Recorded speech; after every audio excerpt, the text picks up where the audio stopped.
secret side of me I never let you see. I keep it caged but I can't control it. So stay away from me, the beast is ugly. I feel the rage and I just can't hold it. It's scratching on the walls, in the closet, in the halls. It comes awake and I can't control it. Hiding under the bed, in my body, in my head. Why won't somebody come and save me from this? Make it end. I feel it deep within, it's just beneath the skin. I must confess that I feel like a monster. I hate what I've become, the nightmare's just begun. I must confess that I feel like a monster. É isso aí, Jeans aqui quem fala, e o Black Bardock Teorias com mais uma parte de o que aconteceria se Kaneki fosse para o mundo de High Show DXD. Links da Aliança e na descrição. Bom, bora pra viagem. Após algumas horas de viagem eles chegam em Kourou. Rias pergunta se Kaneki tem onde passar a noite. Kaneki responde que não. Akeno oferece para ele dormir na casa dela e depois de muito incomodar a Rias ela deixa. Kaneki estava indo com Akeno para um apartamento, mas ao chegar no apartamento o Kaneki fala: eu vou dar uma volta para conhecer a cidade. Depois eu volto. A Akeno dá um sorriso malicioso e diz: ok, vou estar te esperando. Galera, nessa história o Kaneki não se importa em matar para se alimentar e também um pouco pervertido.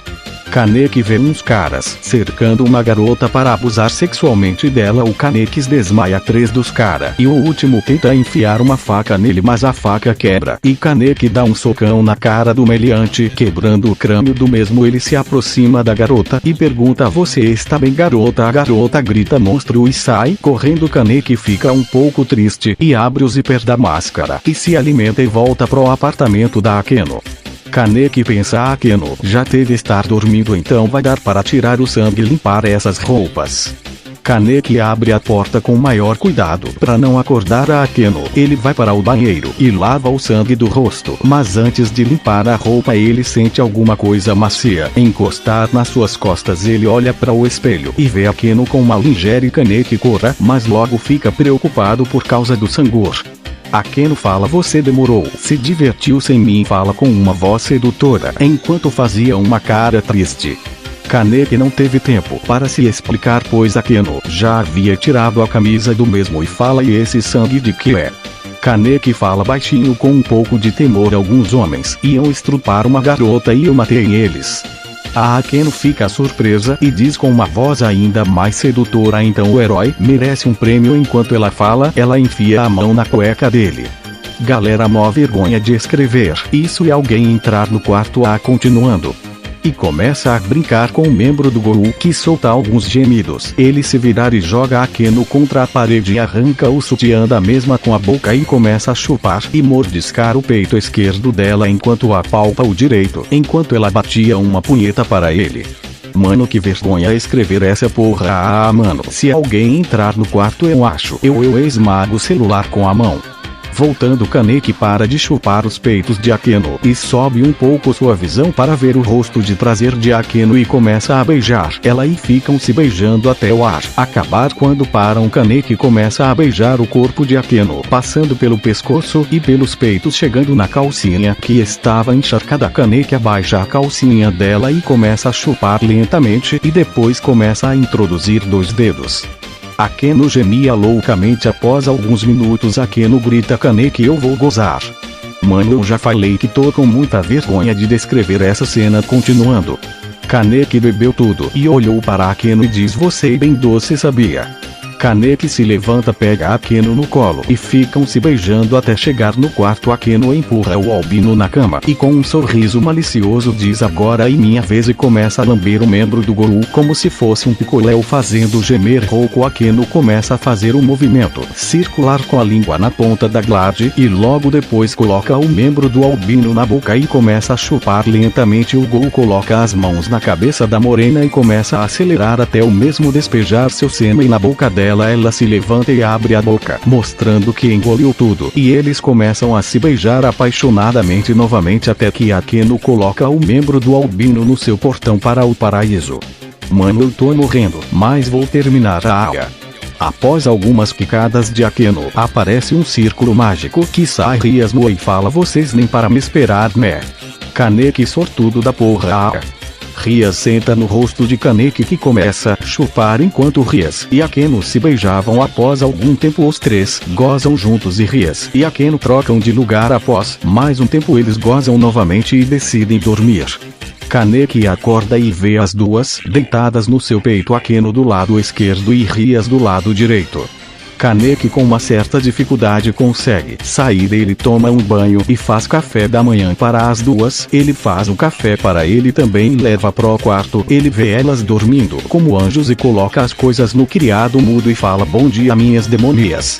Elas abrem os olhos lentamente e Rias fala: oi, meu vampiro. E Akeno diz: ele não e seu e nosso. Eu pensando na hora que escrevi, comunista do caramba. Elas comem, tomam café e Kaneki apenas saboreia o café. Rias fala: eu deixei um uniforme da escola em cima do sofá para ti, vampirinho. Após Kaneki se vestir e as garotas tomarem um banho, eles vão para a escola juntos. Todos olhavam para Kaneki, os garotos, como uma intenção assassina considerável. Já as garotas estavam babando por ele. Rias e Akeno não gostam do que as garotas estavam falando e cada uma dá um beijo de língua no albino, fazendo a intenção assassina do garotos triplicaram. Após isso Rias leva Kaneki no conselho estudantil para saber qual era a sala dele. Rias deixa ele na porta e vai para a sala dela. Kaneki abre a porta com tudo e todos ficam surpresos e Sona fala: você tem noção de que acabou de quebrar a porta da escola? Kaneki percebe que arrancou a porta da parede e pede desculpas enquanto tenta arrumar a porta, fazendo todos ficarem com gotas na cabeça. Sona fala: tudo bem, Rock, você veio fazer aqui? E o Gou diz: eu vim saber qual. E minha sala, fala enquanto coça a cabeça com um sorriso estilo Minato, fazendo todas as garotas que estavam na sala correrem. E Sona diz para a rainha dela levar ele na sala 3 e assim ela faz. Kaneki abre a porta com tudo, mas dessa vez não arranca e todos ficam assustados. E Kaneki pensa: a primeira impressão e a que fica: não quero ninguém enchendo o meu saco, então vou dar uma de valentão. A professora diz: poderia se apresentar gaguejando, e o albino diz meu nome e Kaneki: tenho 18 anos. Eu não sei quantos anos tem a Rias, mas ele tem a mesma idade. E a professora pergunta se alguém tem alguma pergunta para o albino, e uma garota de cabelo roxo levanta e pergunta: você tem namorada? Kaneki percebe Rias e Akeno no canto da sala, liberando uma intenção assassina com uma cara de: se você dizer que não vamos arrancar o que você tem no meio das pernas. O Gou engole em seco e diz: sim, eu tenho duas namoradas lindas e perfeitas. Ele sente a intenção assassina de Rias e Akeno diminuir e Rias fala: ah, obrigada, meu van, amor. E todos da sala ficam surpresos e um garoto pergunta: de onde você era? E Kaneki responde: eu era de Tóquio. Todos ficam um pouco surpresos, inclusive Rias e Akeno, já que sabiam um pouco sobre a origem do albino. Após isso seria uma aula comum. Na opinião de Kaneki era uma aula desnecessária, já que ela sabia tudo o que ensinaram na aula. Depois da aula eles vão para o clube de pesquisas ocultas. Enquanto isso, na sala do conselho estudantil, Sona estava na janela e vê um garoto que chama sua atenção e pergunta para sua rainha quem a rainha fala que ele é. Bom, Saiyajins, o vídeo fica por aqui. Espero que tenha gostado. Passem na Aliances e links na descrição. E no primeiro comentário fixado tem o grupo do Zap. Passem lá, eu dou spoiler de teorias e às vezes peço ideia com nomes e coisas do tipo. Valeu, falou e fui.